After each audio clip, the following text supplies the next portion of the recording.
வணக்கம் நண்பர்கள். தமிழக அரசு ஊழியர்களுடைய போராட்டத்தை வெற்றிகரமாக முடித்து வைத்திருக்கிறது. அதை பற்றி சுருக்கமாக பார்க்கலாம். வீடியோக்கு சப்ஸ்கிரைப் பண்ணி சேனலுடைய வளர்ச்சிக்கு உதவுங்க. கூடவே பெல் பட்டன் ஆன் பண்ணி வைங்க. அப்போ தான் சேனலில் போகிற வீடியோ உங்களுக்கு நோட்டிஃபிகேஷன் கிடைக்கும். ஜூன் 6ஆம் தேதி முதல் காலவரையற்ற வேலை நிறுத்தம் அப்படின்னு சொல்லிட்டு அரசு ஊழியர்கள் ஏற்கனவே நோட்டீஸ் கொடுத்துருந்தாங்க. அப்படி நோட்டீஸ் கொடுக்கப்பட்ட பிறகு கண்டிப்பாக ஜூன் 6ஆம் தேதி முதல் அரசு ஊழியர்கள் மிகப்பெரிய போராட்டம் நடத்த போறாங்க. அதன் மூலமாக தமிழகம் ஸ்தம்பிக்க போகிறது. தமிழக அரசு நிலைகுலைய போகிறது அப்படின்னு சொல்லிட்டு எல்லாருமே எதிர்பார்த்தாங்க, நம்மளும் எதிர்பார்த்தோம். ஆனால் திராவிட முன்னேற்ற கழக அரசு மிக சாதுரியமாக செயல்பட்டு இந்த அரசு ஊழியர்களை போராட்டத்தை முடித்து வைத்திருக்கிறது. மொத்தத்தில் அரசு ஊழியர்களை மிக மிக அருமையாக ஏமாற்றிருக்கிறது. பட்ட நாமம் போட்டு வீட்டுக்கு அனுப்பிச்சிருக்கிறாங்க. அதை தான் இப்போ பார்க்க போகிறோம். எப்படின்னு பார்த்தீங்கன்னா, அரசு ஊழியருடைய மிக முக்கியமான கோரிக்கை, ஒரு 21 வருஷமா அவருடைய நீண்ட நாள் கோரிக்கை நிறைவேற்றப்பட்டதாக அந்த ஜாக்டோ ஜியோ உட்பட்ட அரசு சங்கங்களுடைய தலைவர்கள் எல்லாமே பூரிப்பில் ஒருவருக்கு ஒருவர் அந்த ஸ்வீட்டை பரிமாறிக்கிட்டு இருக்காங்க. அரசு ஊழியருடைய கோரிக்கை என்ன? பழைய ஓய்வூதிய திட்டத்தை நிறைவேற்றணும். அதுதான் அரசு ஊழியர்களுடைய கோரிக்கை. பழைய ஓய்வூதிய திட்டம்னா அரசு ஊழியர்கள் ஓய்வு பெற்ற பிறகு அவங்களுடைய சம்பளத்தில் பாதி தங்களுடைய வாழ்நாள் முழுக்க உயிரோடு இருக்கிறவர்களும் பென்ஷனாக கிடைக்கிறதா அவர்களுடைய ஓய்வூதிய திட்டம். அவர் மறைந்து விட்டாலும் அவருடைய மனைவிக்கு அந்த பென்ஷன் தொகை சேரும். இதுதான் அரசு ஊழியர்களுடைய பழைய ஓய்வூதிய திட்டம். இதை ஏற்கிறோம் அப்படிங்கிறது தான் திராவிட முன்னேற்ற கழகத்தினுடைய 2026 சட்டமன்ற தேர்தலுக்கான தேர்தல் வாக்குறுதி. 4.25 வருஷம் ஓடிடுச்சு. ஆனால் இன்னும் 4 மாதம் தான் இருக்கு. அதுலேயும் இன்னும் 2 மாதம்தான் முதல்வருடைய அதிகாரம் செயல்பாட்டில் இருக்கும். அப்படி இருக்கும் பொழுது, இந்த போராட்டத்திற்கு 2 நாள் இருக்கும் பொழுது அரசு சங்க தலைவர்கள் எல்லாமே, சங்கத்தினுடைய தலைவர்கள் எல்லாமே திராவிட முன்னேற்ற கழகத்தினுடைய கட்டுப்பாட்டில் தான் எப்பயுமே இருப்பாங்க. இப்பையும் அவர்கள் திராவிட முன்னேற்ற கழகத்தினுடைய கைப்பாவையாக கட்டுப்பாட்டில் தான் இருக்கிறாங்க. அதனால தான் அவர்களை வைத்து புதியதாக ஓய்வூதிய திட்டம் அப்படின்னு ஒன்று கொண்டு வந்து ஏராளமான சலுகைகளை, அவங்க கேட்டது பழைய ஓய்வூதிய திட்டம், அதற்கு பதிலாக புதிதாக ஓய்வூதிய திட்டம் மட்டும் இல்லாமல் ஏராளமான சலுகைகளை அள்ளி வீசியிருக்கிறாங்க. 2026 சட்டமன்ற தேர்தலுக்கு வாக்குறுதிகளை அள்ளி வீசினாங்களே, அதே போல அள்ளி வீசி வெற்றிகரமான நிறைவேற்றணும்னு சொல்லிட்டு தலைமைச் செயலகத்தை வச்சு முதலமைச்சர் அரசு சங்க ஊழியர்கள் எல்லாமே ஒருவருக்கொரு சந்தோஷமாக பாராட்டி கைத்தட்டி ஸ்வீட்டை வந்து ஊட்டிக்கிறாங்க. இது மிகப்பெரிய சந்தோஷத்தை கொடுத்திருக்கிறது. அரசு ஊழியர்கள் கிடையாது, அரசு சங்க தலைவர்களுக்கும் திராவிட முன்னேற்ற கழகத்தினுடைய ஆட்சியாளர்களுக்கும், குறிப்பாக முதல்வர் அவர்களுக்கு மிகப்பெரிய சந்தோஷத்தை கொடுத்திருக்கிறது. எப்படியோ அரசு சங்க தலைவர்கள்லாம் வச்சு இந்த போராட்டத்தை முடிவு கொண்டு வந்துட்டாங்க. சரி, மீண்டும் இந்த போராட்டம் தொடருமான்னு கேட்டிங்கன்னா கண்டிப்பாக தொடராது. மிக சாதுரியமாக செயல்பட்டு, திறமையாக செயல்பட்டு தமிழக அரசு இதை முடிவுக்கு கொண்டு வந்திருக்கு. அப்படிங்கிறதுனால நம்ம கண்டிப்பாக பாராட்டி ஆக வேண்டும். இந்த தேர்தல் நேரமாக இருந்தாலும் அரசுக்கு தான், அது கட்சிகளுக்கு மட்டும்தான் இது தேர்தல் சமயம், மக்களுக்கு இது தேர்தல் சமயம்லாம் கிடையாதுங்க. எப்பயுமே அவர்கள் இயங்கிக் கொண்டே இருக்கணும். இந்த மாதிரி புது வருஷம் தொடங்கின உடனே அரசு ஊழியர்கள் தொடர் வேலை நிறுத்த போராட்டம் ஆரம்பிச்சாங்கன்னா சாதாரண மக்களுக்கு தான், பொதுமக்களுக்கு தான் இது பாதிப்பு கொடுக்கும். இதை இந்த வேலை நிறுத்தம் நடத்தாதபடி அரசு மிகச் சிறப்பாக செயல்பட்டிருக்கிறது. அதனால் நம்ம அரசு சங்கங்களுக்கு நன்றி தெரிவித்துக் கொள்வோம். திராவிட முன்னேற்ற கழகத்தினுடைய தலைவர் முதலமைச்சர் அவர்களுக்கும் நன்றி தெரிவித்துக் கொள்வோம். சரி, அரசு ஊழியர்களின் நிலைமை என்னன்னு கேட்டீங்கன்னா, ஒரு மோசமான மன அழுத்தத்தில் இருக்காங்க அரசு ஊழியர்கள் எல்லாமே. அரசு ஊழியர்கள் அரசு சங்க தலைவர்கள் தான் நம்பியிருந்தாங்க. அந்த அரசு சங்க தலைவர்கள் எல்லாமே திராவிட முன்னேற்ற கழகத்தினுடைய தலைமையுடன் கைகோர்த்து கொண்டு அவர்களுடைய கோரிக்கை நிறைவேற்றதாக பொய்யாக சந்தோஷத்தை வெளிப்படுத்தி அரசு ஊழியர்களை ஏமாற்றியிருக்கிறார்கள். மறுபடியும் மீண்டும் அரசு ஊழியர்கள் எல்லாமே ஒன்று சேர்ந்து மீண்டும் ஒரு மிகப்பெரிய போராட்டத்தை அறிவிக்க முடியுமான்னு கேட்டிங்கன்னா 100% முடியவே முடியாது. அனைத்து அரசு சங்கங்களும் மீண்டும் ஒன்று சேரணும். ஒன்று சேர்ந்து போராட்டத்தை நடத்துவதற்குண்டான ஏற்பாடுகள் செய்யணும். அப்படி நடத்தினாலும் தேர்தல் முடிகிறவர்களும் அவர்கள் பொறுத்திருந்து தான் ஆக வேண்டும். ஏன்னு கேட்டிங்கன்னா, தேர்தலுக்கு இன்னும் 4 மாதம் இருக்கிறது.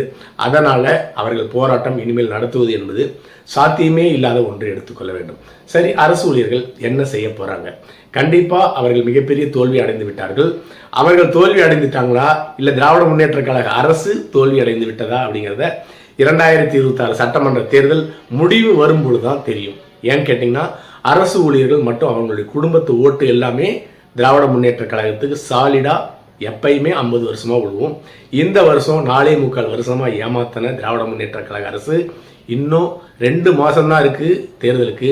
இப்பொழுது முழுவதுமாக ஏமாற்றி மூடி மறைக்கும் வேலையை மிக சாதுரியமாக செயல்பட்டு சந்தோஷப்பட்டு கொண்டிருக்கிறது.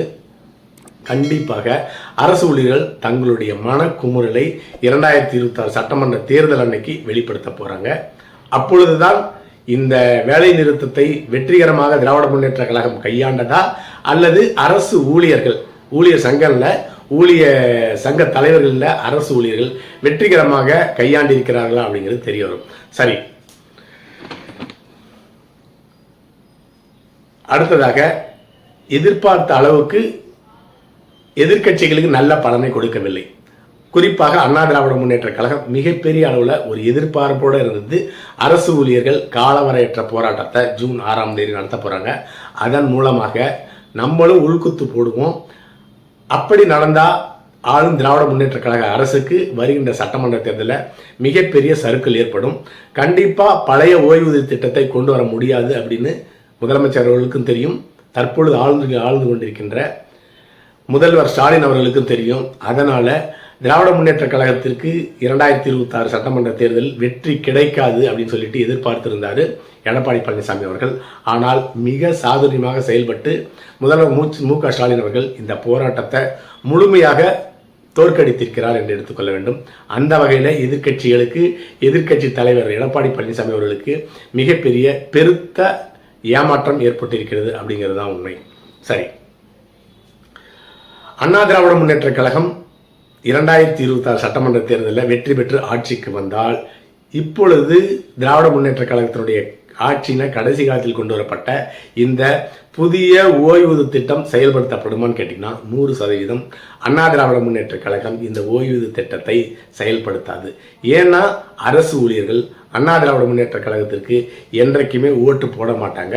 அப்படி அண்ணா திராவிட முன்னேற்ற கழகத்துக்கு ஓட்டு போடாத அரசு ஊழியர்களுக்கு அதிமுக வெற்றி பெற்று ஆட்சி அமைத்தால் இந்த புதிய ஓய்வூதிய திட்டம் மட்டுமில்லை, எந்த சலுகையுமே நிறைவேற்றப்படாது. சரி, திமுக வென்று 2026 சட்டமன்ற தேர்தலை அமைச்சா இப்பொழுது திமுகவால் கொண்டு வரப்பட்ட புதிய ஓய்வூதிய திட்டம் செயல்படுத்துமானா 100% திராவிட முன்னேற்ற கழகமும் புதிய ஓய்வூதிய திட்டத்தை செயல்படுத்த வாய்ப்பே கிடையாது. ஏன்னா 20,000 கோடி ரூபாய்க்கு மேலே பணம் செலவாகும். அவ்வளவு பெரிய தொகை கண்டிப்பாக தமிழக அரசினுடைய வருவாயில் இல்லை. ஏற்கனவே 70 வருஷமா ஆண்ட தமிழகத்தினுடைய கட்சிகள் எல்லாமே சேர்ந்து 4.5 லட்சம் கோடி தான் கடன் வாங்கியிருந்தாங்க. ஆனால் திராவிட முன்னேற்ற கழக அரசு 4.5 வருஷத்தில் 5 லட்சம் கோடி கடன் வாங்கியிருக்கிறது. அப்படி இருக்கும் பொழுது மத்திய அரசு கடன் கேட்டால் கடன் தராது, வெளிநாட்டில் வங்கிகளை கடன் கேட்டாலும் தரமாட்டாங்க. அதனால திராவிட முன்னேற்ற கழக அரசு வெற்றி பெற்று 2026 சட்டமன்ற தேர்தலுக்கு பிறகு ஆட்சி அமைத்தால் ஒரு குழுவை போறேன்னு சொல்லிட்டு மீண்டும் பிடிஆர் பழனிவேல் தியாகராஜன் தலைமையில் ஒரு குழுவை போட்டு இது சாத்தியமான்னு சொல்லிட்டு காலம் கடத்துவாங்க. அடுத்த 5 ஆண்டுகளும் இந்த சட்டம் நிறைவேற்றப்பட போவதில்லை அப்படிங்கிறது தான் உண்மை. அடுத்ததாக ஆளும் திராவிட முன்னேற்ற கழக அரசு அவர் செய்யலை குற்றங்களை, பெண்களுக்கு எதிரான குற்றங்களை முடிவுக்கு கொண்டு வரணும், குற்றம் செய்தவர்களை தண்டிக்கணும் அப்படிங்கிற எண்ணத்தெல்லாம் திராவிட முன்னேற்ற கழக அரசு செயல்படவே இல்லை, தொடர்ந்து செயல்படாது. ஆனால் நடந்த குற்றங்களை, ஏற்றுக்கொண்ட வாக்குறுதிகளை நிறைவேற்றுவதற்கு பதிலாக அதை எல்லாமே முழுவதாக இழுத்து மூடுற வேலையில தான் திராவிட முன்னேற்ற கழக அரசு இருந்து கொண்டிருக்கிறது. அந்த வகையில் ஏராளமான பெண்களுக்கு எதிரான பாலியல் குற்றங்கள், போதைப்பொருள் குற்றங்கள், கள்ள சாராயம் இதெல்லாம் எப்படி இழுத்து மூடினாங்களோ அதே போலவே அரசு ஊழியர்களுக்கு பழைய ஓய்வு திட்டம் அப்படிங்கிறத இழுத்து மூடிட்டாங்க. சத்துணவு தொழிலாளர்கள் அவங்களுடைய பணி நிரந்தரம் அதையும் இழுத்து மூடிட்டாங்க. செவிலியர்கள் கொரோனா காலத்தில் மிக சிறப்பாக செயல்பட்ட செவிலியர்களுக்கு பணி நிரந்தரம் சொல்லி அறிவிச்சாங்க. இப்பொழுது தொடர்ந்து 100 நாட்களுக்கு மேலாக அரசு செவிலியர்கள் போராட்டம் இருக்காங்க. அவர்களும் தினந்தோறும் கைது செய்யப்படுகிறார்கள். அதை போலவே பகுதி நேர ஆசிரியர்கள் வேலைக்கு சேர்க்கப்பட்டாங்க. அவர்களும் தங்களுடைய வேலையை நிரந்தரம் சொல்லிட்டு போராட்டம் நடத்திக்கிறாங்க. இப்படி தொடர்ந்து அனைவரும் போராட்டம் நடத்திட்டு இருக்கும் பொழுது அதையெல்லாம் மூடி மறைத்து மிக சிறப்பாக திராவிட முன்னேற்ற கழகம் செயல்படுவதைப் போல காட்டிக் கொண்டிருக்கிறார்கள். அதற்குண்டான விலையை 2026 சட்டமன்ற தேர்தலில் திமுக பெறப்போகிறதா இல்லையா அப்படிங்கிறத பொறுத்து இருந்து தான் பார்க்க வேண்டும். எப்படி இருந்தாலும் திராவிட முன்னேற்ற கழக அரசு இந்த ஜூன் 6ஆம் தேதி அரசு ஊழியர்களுடைய காலவரையற்ற வேலை நிறுத்தத்தை மிக சிறப்பாக செயல்பட்டு செயலிழக்க செய்திருக்கிறது அப்படிங்கிறது தான் உண்மை. அடுத்த பதிவில் சந்திக்கலாம். நன்றி.